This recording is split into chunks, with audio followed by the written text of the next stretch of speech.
이 시간 하나님 말씀 보겠습니다. 마가복음 14장 32절부터 42절까지입니다. 마가복음 14장 32절부터 42절 말씀까지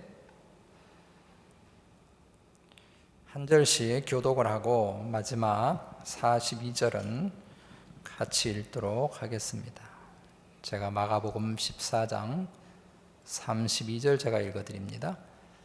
그들이 겟세마네라 하는 곳에 이르매 예수께서 제자들에게 이르시되 내가 기도할 동안에 너희는 여기 앉아 있으라 하시고 베드로와 야고보와 요한을 데리고 가실새 심히 놀라시며 슬퍼하사 말씀하시되 내 마음이 심히 고민하여 죽게 되었으니 너희는 여기 머물러 깨어 있으라 하시고 조금 나아가자 땅에 엎드려 될 수 있는 대로 이때가 자기에게서 지나가기를 구하여 이르시되 아빠 아버지여 아버지께는 모든 것이 가능하오니 이 잔을 내게서 옮기시옵소서. 그러나 나의 원대로 마시옵고 아버지의 원대로 하옵소서 하시고 돌아오사 제자들이 자는 것을 보시고 베드로에게 말씀하시되 시몬아 자느냐 내가 한 시간도 깨어 있을 수 없더냐 시험에 들지 않게 깨어 있어 기도하라. 마음에는 원이로되 육신이 약하도다 하시고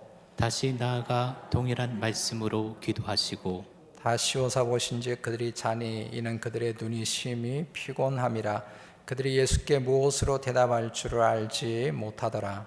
세 번째 오사 그들에게 이르시되 이제는 자고 쉬라 그만 되었다 때가 왔도다 보라 인자가 죄인의 손에 팔리느니라 일어나라 함께 가자. 보라 나를 파는 자가 가까이 왔느니라. 아멘. 미국의 남북 전쟁이 한창이던 시절에 링컨 대통령은 백악관에서 늘 늦은 시간까지 기도한 것으로 알려져 있습니다. 한 번은 신문 기자가 링컨 대통령을 찾아가서 이렇게 질문을 했습니다. 남북은도 승리를 위해서 하나님께 기도하고 대통령님도 북군의 승리를 위해서 하나님께 기도하는데 그럼 하나님께서 누구의 기도를 들어주십니까? 이때 링컨 대통령이 유명한 말을 한마디 했습니다. 저는 우리 북부군의 승리를 위해서 기도하지 않습니다. 저는 오직 우리 모두가 하나님의 뜻에 서기를 늘 기도합니다. 이렇게 답을 했다는 것입니다. 이 이야기는 기도가 무엇인가를 말해주는 좋은 예가 됩니다.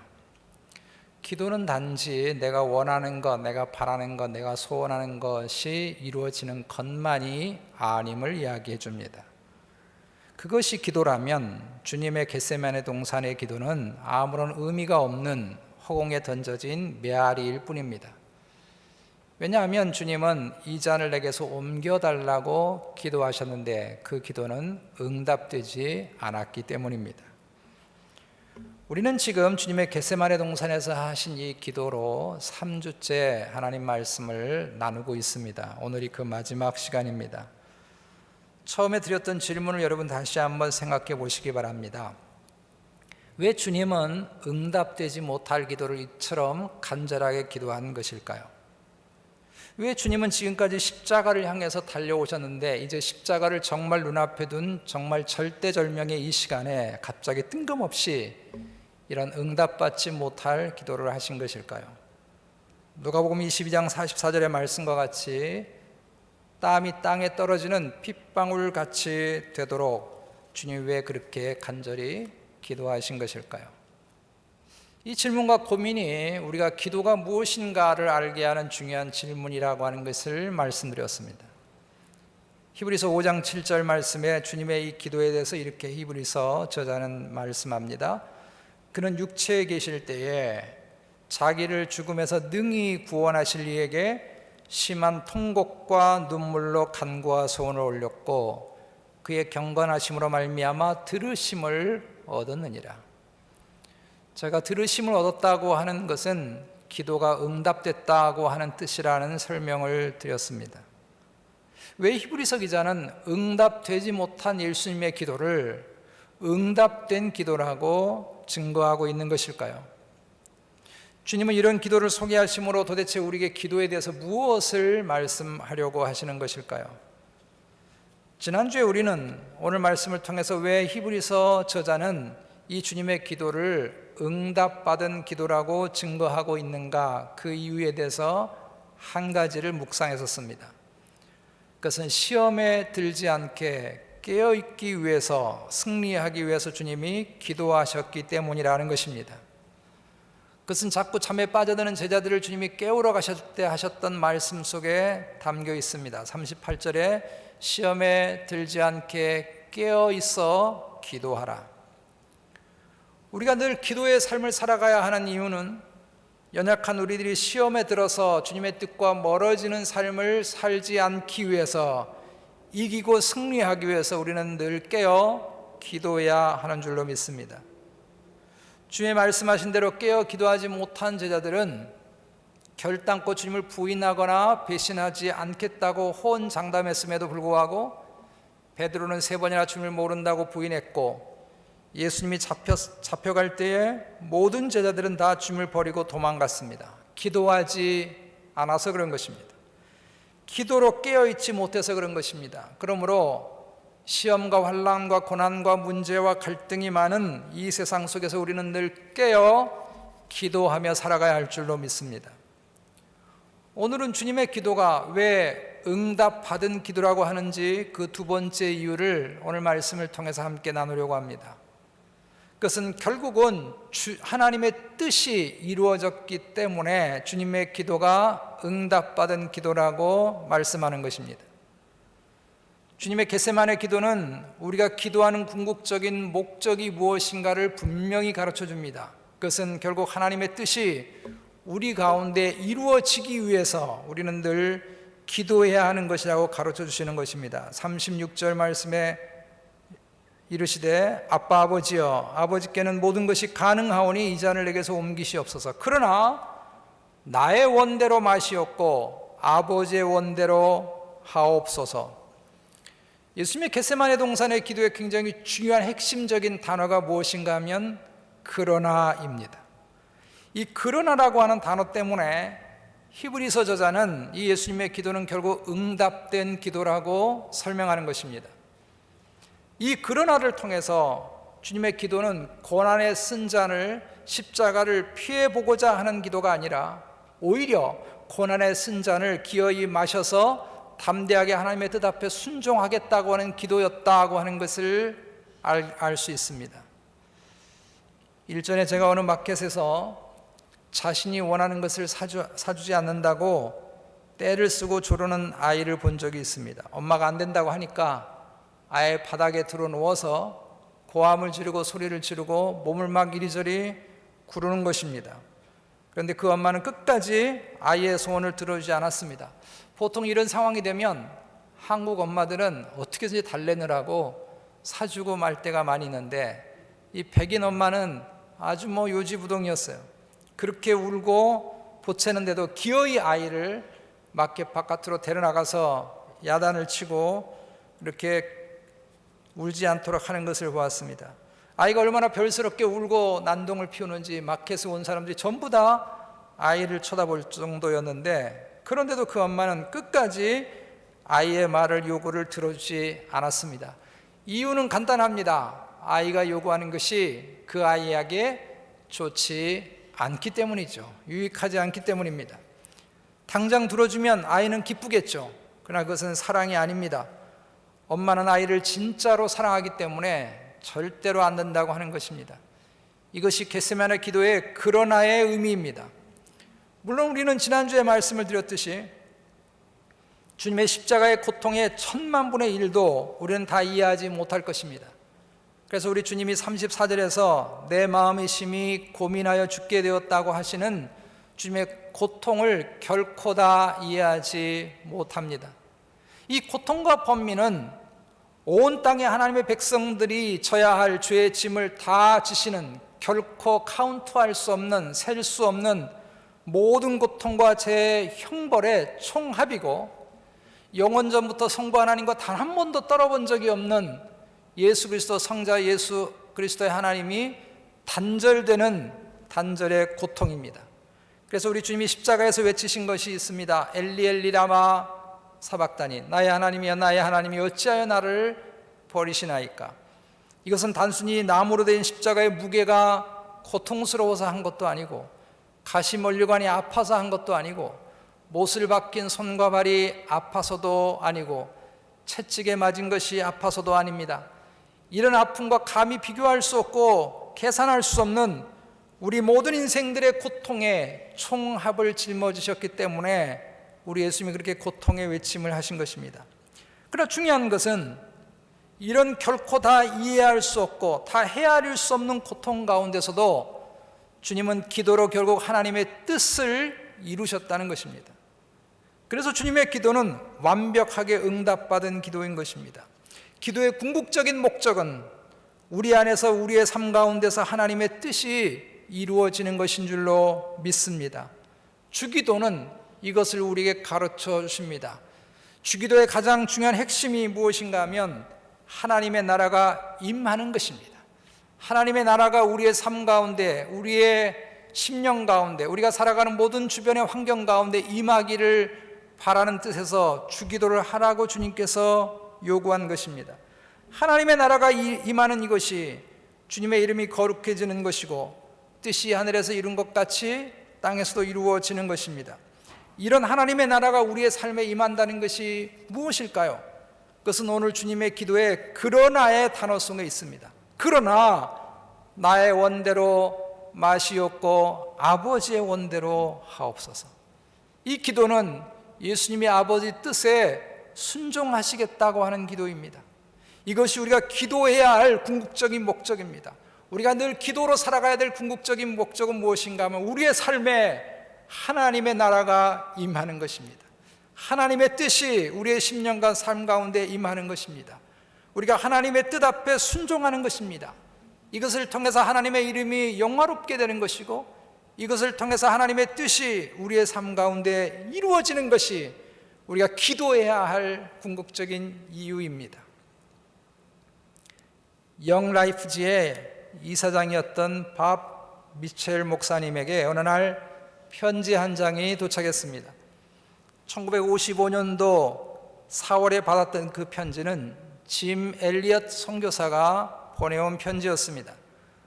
당시 엘리엇 선교사는 에콰도르의 아마존 유역에 있는 아우카 인디언들을 위해서 새로운 선교 루트를 개척하고 있는 상황이었습니다. 이 일을 위해서 28살 된 젊은 아내와 이제 막 출산한 딸을 데리고 에콰도르에 막 도착을 해서 밥 미첼 목사님에게 편지를 쓴 것입니다. 그는 그 편지에서 아마존의 아우카 인디언들은 외부인들에게 매우 적대적인데, 아무도 그동안 발을 딛지 않았던 이곳에 드디어 복음의 발을 딛게 되었다면서 너무 흥분해서 이 편지를 썼습니다. 그러면서 그의 동료 선교사들이 이미 아우카 인디언을 만나기 위해서 먼저 떠났는데 자신도 이제 들어간다면서 그들의 일행의 안전과 선교 사역을 위해서 기도를 부탁한 내용입니다. 밥 목사님은 이 편지를 받자마자 동료들과 함께 기도를 시작했습니다. 그런데 몇 개월이 지나지 않아서 그 용감한 선교사들 5명이 아우카 인디언들에게 살해를 당했다는 끔찍한 소식을 접하게 됐습니다. 밥 목사님과 일행은 낙심이 되었습니다.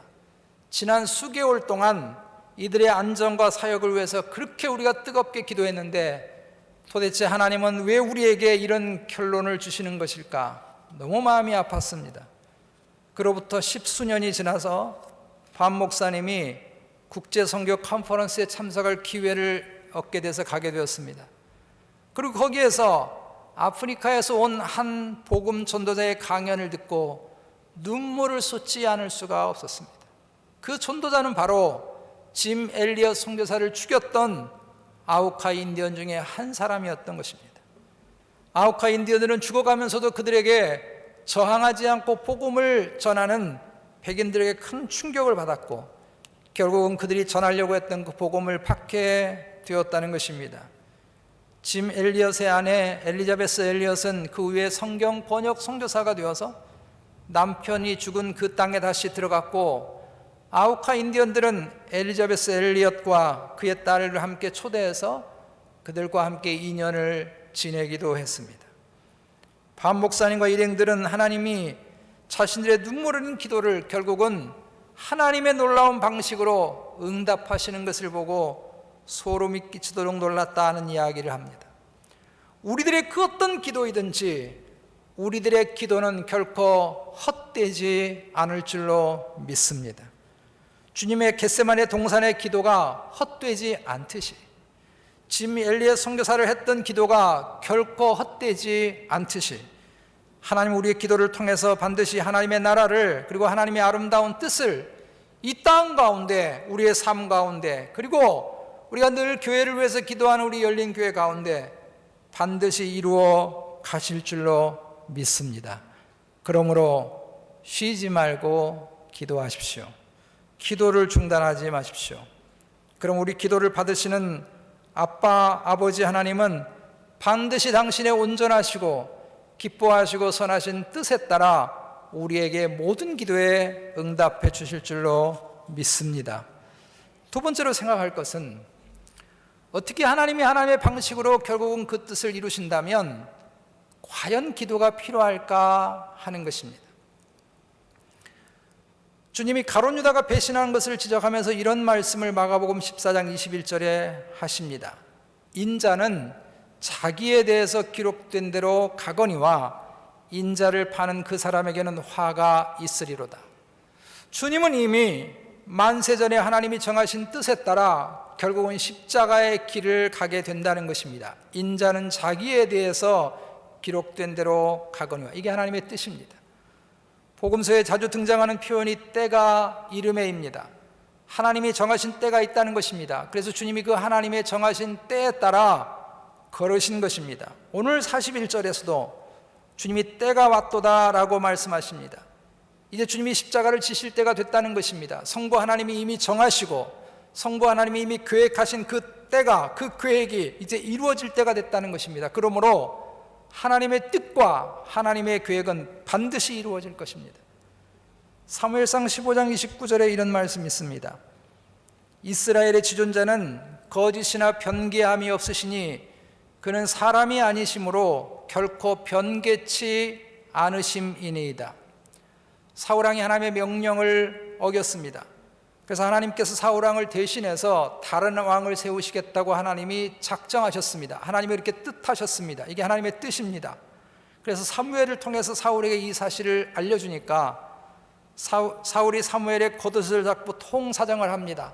다시 한번 생각해달라고, 하나님께 구해서 이 계획을 좀 바꿔달라고 옷이 찢어질 정도로 그렇게 사정을 했습니다. 이때 사무엘이 하나님의 말씀을 전했습니다. 하나님의 정하신 뜻은 결코 변경할 수 없다는 것입니다. 그렇다면 주님의 겟세마네 동산의 기도가 필요한 것일까요? 하나님의 때가 되면 반드시 이루어질 것이고 하나님이 정하신 뜻은 결코 변개하지 않으실 것이라면 기도가 필요한 것일까요? 주님의 겟세마네 기도는 무의미한 것일까요? 제가 겟세마네 기도에 관한 말씀을 처음으로 3주년에 드렸을 때에 기도에 그래서 무용론을 주장했던 사람들이 있다는 말씀을 드렸습니다. 헬라 철학에 능통한 오리겐이라고 하는 신학자가 그렇게 주장했죠. 하나님은 기어이 당신의 뜻을 이루고야 마실 것인데 기도가 무슨 소용이 있느냐는 것입니다. 철학자 중에서 임마누엘 칸트는 기도를 불합리하고 건방진 망상이다 라고까지 말했습니다. 하나님의 절대적인 주권을 인간이 어찌할 수 없기 때문에 기도는 망상이라고 하는 이야기를 합니다. 그렇다면 우리가 또다시 질문을 던지게 됩니다. 주님은 왜 이토록 간절히 기도하는 것일까요? 우리 주님이 하나님이 뜻하신 것을 결코 바꿀 수 없다는 것을 모르기 때문에 이렇게 기도하는 것일까요? 혹시나 하나님이 바꿔줄지 모르겠다고 하는 기대 심리 때문에 이렇게 기도하는 것일까요? 당연히 결코 아닙니다. 그렇다면 왜 주님은 이렇게 기도하신 것일까요? 그것은 하나님이 당신의 뜻을 이 땅에 이루어 가시는 일에 그리스도 예수의 기도를, 우리의 기도를 사용하시는 것을 보여주시기 위해서 기도하신 것입니다.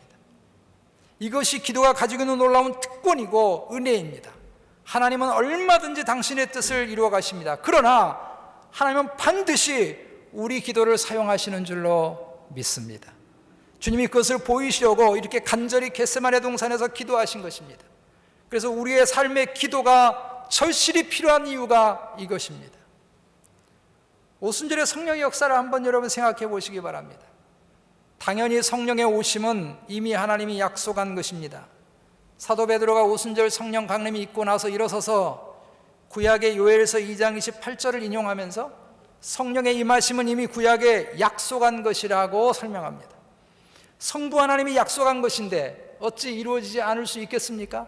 때가 되면 성령 하나님이 당연히 임하시고 오실 것입니다. 그런데 주님이 승천하시기 전에 제자를 불러 모아놓고 이 약속을 위해서 기도하라고 부탁하십니다. 120명의 성도들이 하나님의 약속을 믿고 간절히 성령의 하나님의 임하시기를 구했더니 성령 하나님이 오순절에 강림하신 것입니다. 다시 말해서 하나님은 성도들의 기도를 사용하신 것입니다.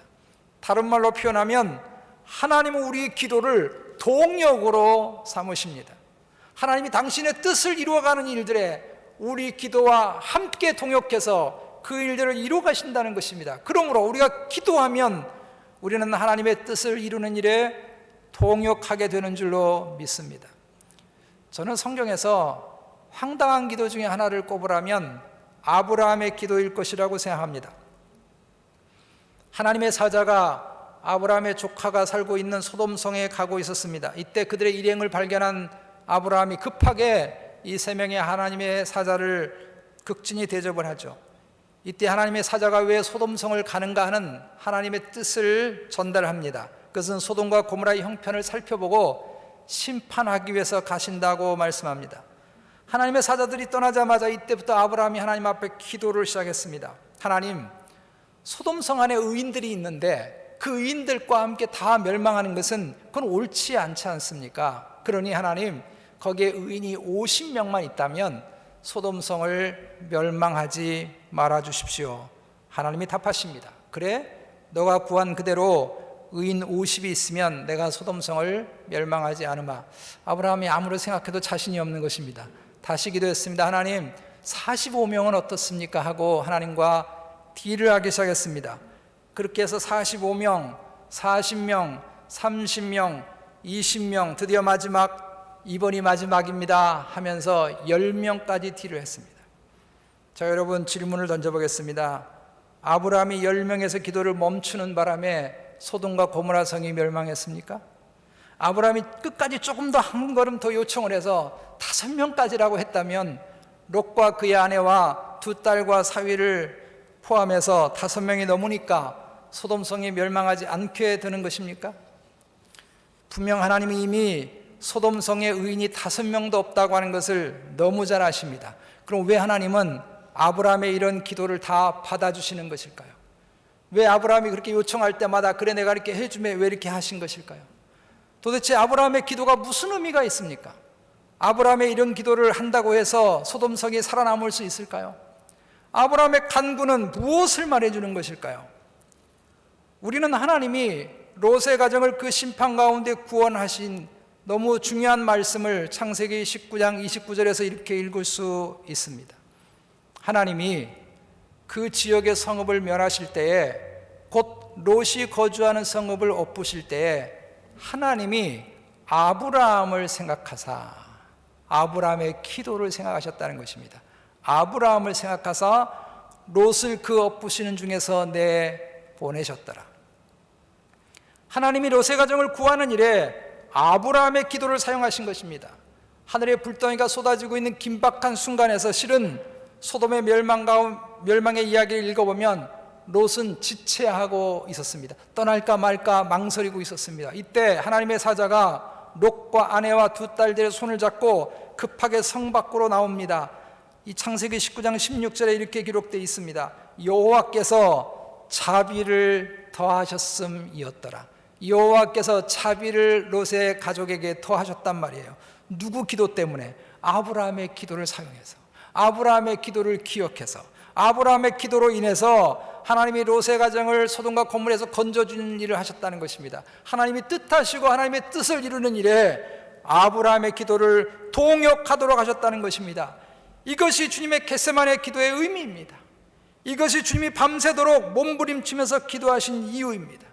성부 하나님이 인류 구원을 위해서 이 구속사건을 이루시는 일에 주님의 겟세마네 동산의 기도를 사용하신 것입니다. 그래서 히브리서 기자가 증거하는 것입니다. 히브리서 5장 7절에 그는 육체에 계실 때에 자기의 죽음에서 능히 구원하실 이에게 심한 통곡과 눈물로 간구와 손을 올렸고 그의 경건하심으로 말미암아 들으심을 얻었느니라. 응답받았느니라.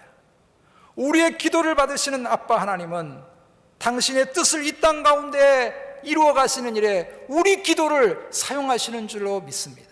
우리 기도를 통역하시는 줄로 믿습니다. 우리가 기도했는데 지금 당장 나의 뜻이 이루어지지 않아서 서운하고 속상할지 모르지만 하나님 우리 기도를 들으시고 우리의 생각에 훨씬 뛰어넘는 당신의 방식으로 선하신 뜻으로 우리의 삶에 반드시 응답하실 줄로 믿습니다. 저는 지나왔던 제 삶을 돌이켜보면 이런 일들이 무수히 많은 것을 경험했습니다. 하나님이 저의 기도대로 이루어지지 않은 것들이 너무나 많습니다. 그러나 저는 전혀 하나님을 원망하지 않습니다.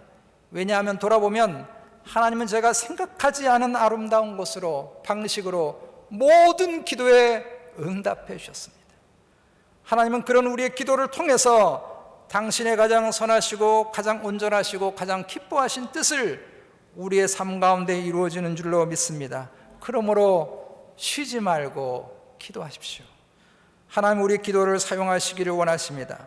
하나님은 반드시 우리 기도를 통해서 당신의 아름다운 뜻을 이루어 주시는 줄로 믿습니다. 말씀을 맺습니다. 암에 걸려서 우울증까지 앓고 있는 어느 성도가 있었습니다. 자신에게 이런 일이 생긴 것에 대해서 하나님이 그렇게 원망스러울 수가 없었습니다. 아프고 힘든 밤에 밤새 끙끙 앓으면서 하나님을 원망하고 하나님을 불평하는 소리를 해댔습니다. 하나님 그럴 수 있습니까? 하나님 너무하십니다. 왜 하나님 나의 간절한 기도는 들어주지 않고 나를 돌아보지 않습니까? 그리고 아침에 눈을 뜨니까 죄책감이 몰려왔습니다. 이렇게 하나님 앞에 불평하고 원망한 것 때문에 아무래도 지옥 갈 것 같은 생각이 드는 것입니다. 그래서 병문안을 온 목사님에게 자신의 솔직한 마음을 털어놨습니다. 목사님 제가 아무래도 지옥 갈 것 같습니다. 제가 이런 소리를 너무 했거든요. 이때 목사님이 이런 말을 했습니다. 성도님, 사랑의 반대가 무엇인지 아십니까? 미움이죠? 아니요. 사랑의 반대는요, 무관심입니다. 성도님의 몸부림은 성도님이 하나님께 대해서 관심이 있다는 뜻입니다. 어제 밤새 그렇게 부르짖고 이야기했던 것을 두고 성경에는 무엇이라고 하는지 아십니까? 그것이 기도라고 말합니다. 기도라고 말합니다. 주님의 겟세마네 기도는 주님이 성부 하나님이 얼마나 친밀한가를 보여주고 있습니다. 우리의 기도는 어떻습니까? 우리는 얼마나 간절히 기도하시나요? 얼마나 하나님께 간절히 아뢰십니까? 우리는 주님의 겟세마네 기도에서 기도가 무엇인지를 배워야 할 것입니다. 기도는 모든 것을 다 하실 수 있는 아빠, 아버지 하나님께 내 마음을 다 올려드리는 것입니다. 주님의 겟세마네에서의 기도는 그런 것입니다. 힘들다고, 아프다고, 괴롭다고 아빠, 아버지에게 자신을 쏟아 부었습니다. 이것이 기도입니다.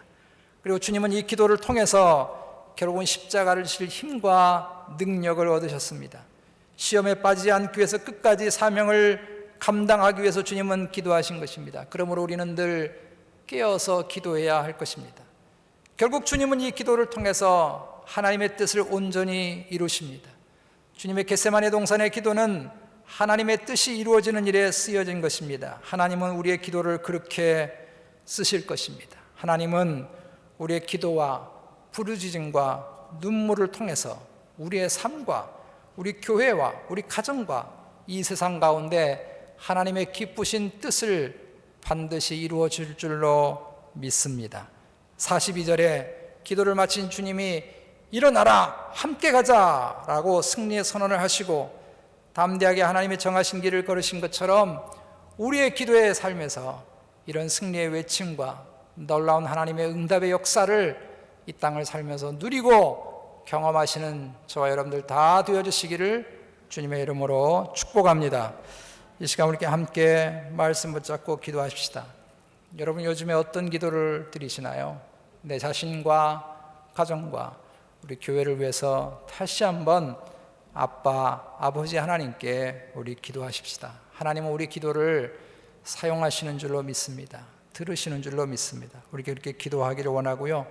우리 교회가 이사가는 일을 위해서 여러분 기도해 주시고, 아까 전사님 기도해 주셨듯이 우크라이나에 있는 전쟁이 속히 종식이 되고 아파하고 힘들어하는 일이 회복될 수 있도록 하나님께서 은혜를 베풀어 달라고 우리 다 같이 말씀 붙잡고 통성으로 기도하겠습니다. 아버지 하나님, 은혜를 감사합니다. 돌아보니 하나님이 우리의 신음을 들으시고 우리의 눈물을 받으신 줄로 믿습니다. 하나님의 은혜가 아니면 살아갈 수 없었던 우리들이고, 하나님의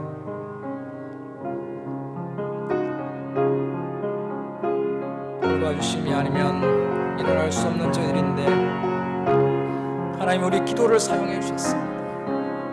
우리 기도를 붙들어 주셨습니다. 우리 기도를 통해서 역사해 주셨습니다. 아버지 하나님, 우리 기도를 통해서 하나님의 뜻이, 하나님의 목적이 우리의 삶 가운데 이루어지고 우리 가정 가운데 이루어지고 우리 열린 교회 가운데 이루어지는 역사를 하나님 허락하여 주옵소서. 하나님 은혜